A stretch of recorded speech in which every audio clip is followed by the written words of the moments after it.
Bonjour mes étincelles d'inspiration, Claude de Génie pour vous servir. Si vous êtes nouveau sur cette chaîne, il s'agit de prise de parole en public. J'accompagne les coachs, les entrepreneurs, les conférenciers à prendre la parole en public.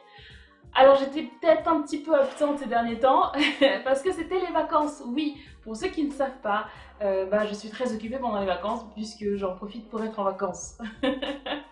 Mais voilà, donc là, j'ai bien réfléchi pendant les vacances, je me suis dit ok, on va voir, on va essayer de faire de nouvelles choses pour la rentrée, que ce soit un peu plus intéressant parce que sinon on finit très très vite par tourner en rond dans ce sujet-là. Et j'ai découpé un peu ma semaine de manière assez particulière, vous le découvrirez tout au long de la semaine. Et l'idée c'est que aujourd'hui, on est lundi, donc je vous explique comment faire.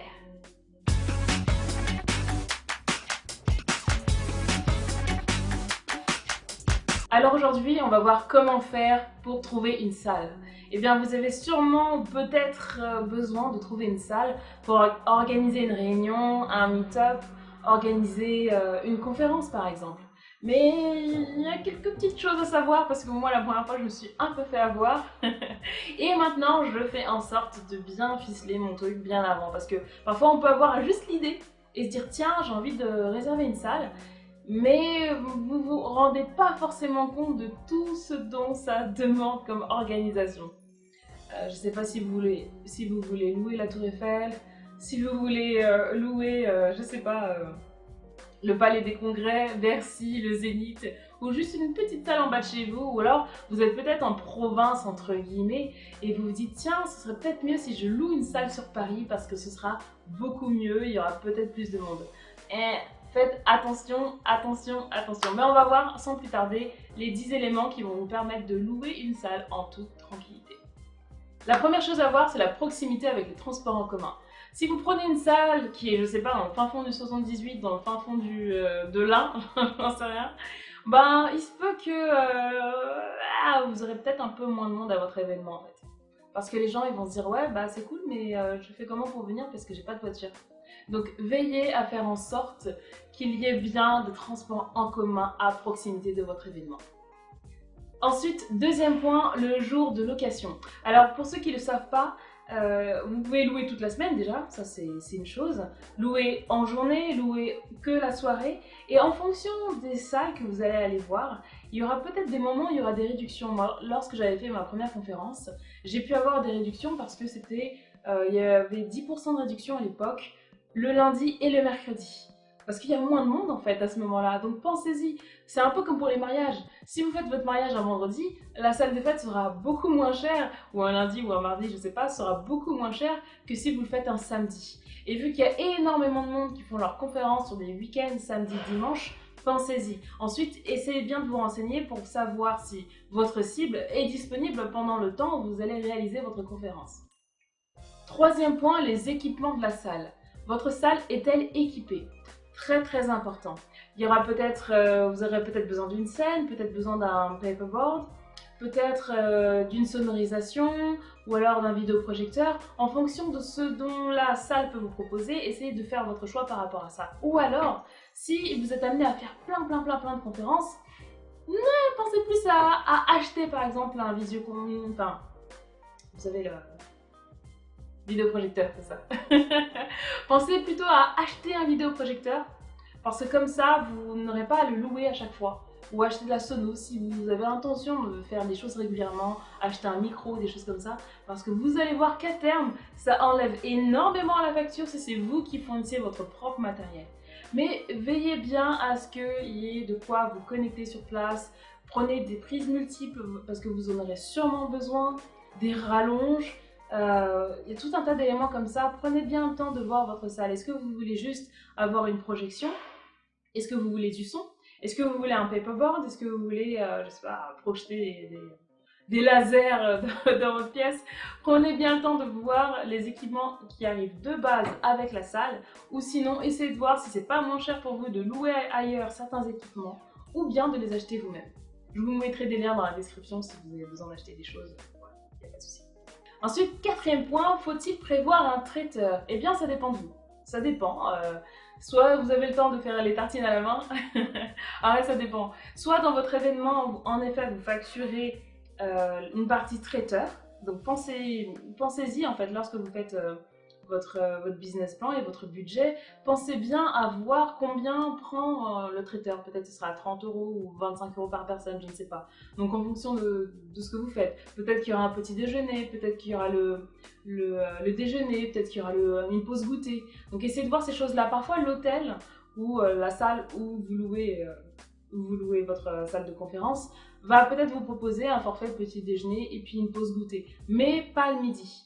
Donc essayez bien de voir ça, ou si vous ne prenez pas en charge la pause déjeuner, parlez-en en fait aux personnes qui vont venir pour qu'elles prennent bien le soin de prendre un sandwich et tout ça. Et en effet, par rapport au premier point, veillez bien qu'à proximité, il y ait de quoi se restaurer, c'est très important. Sinon les gens lâchent l'affaire tout de suite. Donc prenez bien le temps de vérifier ces points.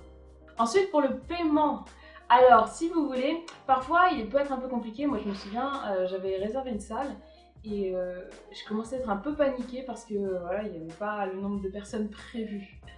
Donc je me suis dit mince, mais comment je vais faire? Parce que parfois il faut payer en avance. Mais ce que j'ai apprécié avec cette salle, c'est qu'ils m'ont dit voilà, non, vous faites votre événement, vous le mettez en ligne, vous en faites la promotion et ensuite vous payez une fois que l'événement va arriver, une fois que ça va passer. Mais en fait, ils veulent savoir combien de personnes vous avez. Et idéalement, si vous pouvez louer moi j'avais loué en fait dans un endroit où il y avait plusieurs salles. Donc ça veut dire quoi? Ça veut dire qu'au début j'ai pris une salle de 100 personnes. J'ai pas réussi à remplir la salle de 100 personnes et j'ai réussi à changer au dernier moment pour une salle de 40 personnes et la salle était pleine. Voilà. Parce que j'ai eu la chance d'avoir un établissement avec plusieurs salles et vu que c'était un mercredi, c'était encore moins cher pour pouvoir louer, ça m'a permis de switcher très très rapidement. Donc faites bien attention à ça quand vous louez une salle, faites bien attention, peut-être que parfois on va vous demander de payer une somme en avance, mais certaines salles ne vous demandent pas forcément de payer en avance. Elles attendent un peu pour être sûr que vous puissiez remplir et donc ça vous laisse toujours l'opportunité d'annuler si jamais vous avez personne. Combien de personnes devez-vous prévoir pour votre événement? Alors je ne sais pas combien de personnes vous avez dans votre liste, je ne sais pas combien de personnes vous connaissez, mais déjà essayez de voir autour de vous, déjà dans votre business, s'il y a des gens qui peuvent venir. Si vous connaissez très très peu de monde, moi au début j'avais pas de communauté du tout. Donc ce que j'ai fait, c'est que j'ai fait de la pub Facebook pour pouvoir promouvoir mon événement. Et via Facebook, il y a au moins 10 personnes qui sont venues. Après, vous demandez à des amis, tout ça et tout, de venir. Parce que comme ça remplit la salle. Et peut-être même que le sujet va les intéresser. Donc prenez bien le temps de prendre en considération le nombre de personnes que vous devez inviter à votre événement. Voyez grand, mais soyez flexible. Si jamais vous n'avez pas assez de personnes, soyez flexible. Et faites en sorte d'avoir une salle qui puisse pas être la plus petite possible, mais qui puisse... vous pouvez mettre un maximum de personnes pour que ça ait l'air rempli. Il n'y a rien de pire, mais rien de pire qu'une salle où il y a 5 personnes et la salle elle est faite pour 300 personnes. C'est le pire. Donc si vous avez allez, 20 personnes qui viennent, 20 personnes qui viennent, pardon, si vous avez que 20 personnes qui viennent, prenez le temps d'essayer peut-être de changer de salle. Ouais. Une salle de 30 personnes, il y a 20 personnes qui viennent, ils seront plutôt à l'aise et puis ça vous donnera moins un sentiment de salle. Ensuite, quel type de salle? Théâtre, conférence, salle de réunion? À vous de voir. En général, si vous avez une formation à donner, parfois ça peut être en forme de salle de classe en fait, en forme de théâtre. Parfois, si vous, je veux dire attendees en anglais, si vous les personnes qui viennent en fait, qui assistent à l'événement, votre audience, si elle a besoin de prendre des notes, essayez de voir si vous pouvez pas trouver une salle avec des petites tables. Comme ça, ils peuvent écrire, tout ça, ils sont beaucoup plus à l'aise parce qu'écrire sur les genoux, à un moment donné, ça fait mal. Donc si vous voyez les choses comme ça, faites-le. Ça dépend combien de temps ça dure également. Si ça dure toute la journée, essayez de voir comment vous pouvez faire en sorte que ce soit à l'aise pour tout le monde. Est-ce que vous avez besoin d'une scène? Est-ce que vous avez besoin d'être de plein pied? Est-ce que vous avez besoin d'un micro? Essayez de voir un peu tout ça et l'effet que vous voulez donner. Est-ce que c'est une formation? Est-ce que c'est une conférence? Est-ce que vous allez partager la scène avec d'autres? En fonction de ces éléments-là, vous allez voir quel type de scène dont vous allez avoir besoin. Et encore une fois, par rapport à ce que vous faites, si vous faites une formation, vous avez peut-être 5-6 personnes, prenez pas une salle de conférence en forme de théâtre, prenez peut-être une salle de réunion. Vous allez pouvoir échanger et puis vous serez tous à table avec vos documents et ça va être beaucoup plus simple. Donc faites vraiment le choix de votre salle en fonction de la taille de votre événement, en fonction du format de votre événement, en fonction de ce que vous allez proposer. Vous faut-il de l'aide? Ben oui. Je sais qu'en tant qu'entrepreneur, parfois on est un peu seul. Il est vrai. Il est vrai qu'on est un peu seul. Mais faites-vous aider, croyez-moi, parce que ça, c'est... Ouais, ça change la vie. Oui. Maintenant, quel type d'aide vous allez dont vous allez avoir besoin? Alors, vous aurez besoin de quelqu'un à la caisse, par exemple. Vous aurez besoin de personnes qui vont diriger, comme des hôtesses d'accueil en fait, qui vont dire voilà, bah, écoutez, bienvenue, bonjour, et qui vont diriger tout le monde vers l'entrée de la salle. Vous avez besoin aussi d'une troisième personne qui va vous présenter. C'est-à-dire que oui, venu très loin de je ne sais où, Claude Eugénie dans un instant, blablabla, et puis après, oh, tout le monde applaudit et c'est à vous. Parce que moi, au début, je me rendais pas forcément compte de ça, et c'est le groupe dans lequel je suis, club de prise de parole en public, dont je suis la présidente actuellement, Toastmasters Lyon Unlimited. À chaque fois, en fait, on a un maître de cérémonie, quelqu'un qui est là pour diriger la cérémonie, et quelqu'un qui est là pour présenter les orateurs qui vont arriver. Et j'ai sous-estimé le pouvoir de ça. Je me suis dit lors de ma première conférence, non, ça va, je gère et tout, ouais, je vais pouvoir le faire toute seule.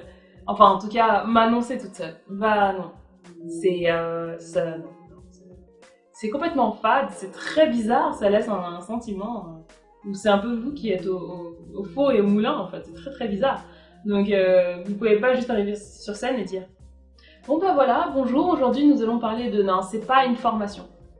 Idéalement, faites-vous présenter par quelqu'un. Prenez quelqu'un qui parle bien, qui va dire oui, aujourd'hui si vous êtes venus nombreux parce que vous voulez tous apprendre les techniques de comment trouver une salle, et dans un instant, Claude Eugénie va vous dénoncer et vous parler de son histoire. Et là, il y a quelqu'un qui vous présente et bam, là vous arrivez et là ça a beaucoup plus d'impact que si vous arrivez en mode bonjour, bienvenue. Quels sont les indispensables pour avoir l'air tout de suite beaucoup plus professionnel? Alors, vous avez peut-être vu déjà d'autres conférences. En général, quand vous louez une salle dans un hôtel, ils vous fournissent des bouteilles d'eau, ils vous fournissent aussi des petits calepins en fait, pour vous écrire et des stylos. Ça, c'est super cool. Mais parfois, c'est en plus. Donc, vous n'avez peut-être pas les moyens de ça, à voir, je ne sais pas. Donc, essayez de voir. Mais si vous voulez avoir l'air plus professionnel, il y a des choses indispensables à avoir. Comme la première numéro 1, des badges. Vous devez avoir des petits badges à poser sur le cœur. Voilà. Vous imprimez, vous mettez le nom des personnes qui viennent, vous pouvez même l'écrire à la main le jour où ils viennent, comme ça vous êtes sûr de ne pas en avoir trop peu, pas assez. Et ça, tout de suite, ça leur permettra en fait de connecter plus facilement avec les autres participants en fait. Et vous aurez l'air tout de suite plus pro plutôt que d'arriver dans une pièce où vous avez simplement pas de badge. Ce serait un peu dommage. Donc voilà, des badges, donc soit avec des cordelettes et puis le badge au bout, ou alors un sticker à coller sur le cœur, où vous écrivez votre nom.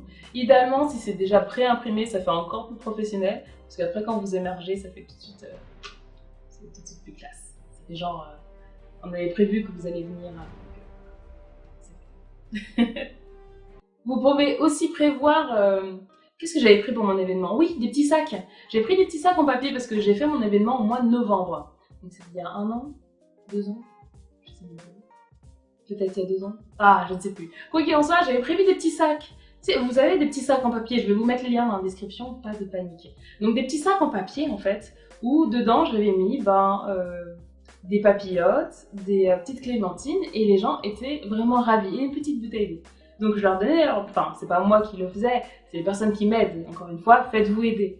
Et ça me fait penser à ma fille qui arrête pas de dire quand elle était petite, oui, faut pas aider, faut pas aider, faut pas aider. Si, faites-vous aider. Et vous prenez les petits sacs comme ça, vous mettez voilà, une petite bouteille d'eau, des papillotes, des clémentines, des petits fruits. C'est un petit détail, mais c'est toujours très sympa. Et les gens sont vraiment très ravis. Une fois, je suis partie à un meet-up, il y avait des petites brochettes de fruits. Et j'ai trouvé ça vraiment génial. Vraiment, la petite attention de dernière minute auquel on ne s'attend pas du tout et qui fait vraiment plaisir.